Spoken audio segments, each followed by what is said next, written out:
Hello to a new lesson. In this lesson we will learn how to forward application on a remote machine to another machine using x11 forwarding. We have two machines, SSH1 machine and a newly created machine named CentOS 7. And we will use the x11 forwarding to run an application installed on SSH1 machine on CentOS 7 machine. So let us see how can we do that. First, let's enable the x11 forwarding on SSH1 machine. So let's edit SSH configuration file. Type nano/etc/sshd_config and press enter. Now search for the word x11. So press on Ctrl W and type x11 and press enter. As you see, x11 forwarding is commented, so let's enable it by deleting the hashtag and let us save the file. So click on Ctrl X, Y and enter.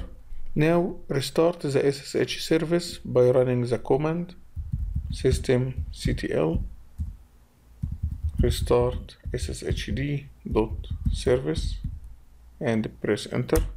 Okay, now let's go to CentOS 7 machine terminal, and here we are on CentOS 7 machine. So let's connect to SSH on SSH1 machine. So type SSH -x capital root at 192.168.8.100. I have added the -x option here to allow x11 forwarding.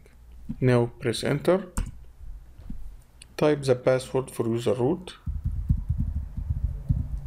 and enter. Now we are connected to SSH1 machine, and to run, for example, the Firefox, which on SSH1 machine here on CentOS 7 machine, type Firefox and the and sign, which is Shift and 8. Now press enter. As you see, the Firefox browser opened here on CentOS machine, and if you looked up here, you will find at SSH1, which means that we are running a remote application which on SSH1 machine. And by that, we get to the end of this lesson. Thank you for watching and see you in next lesson.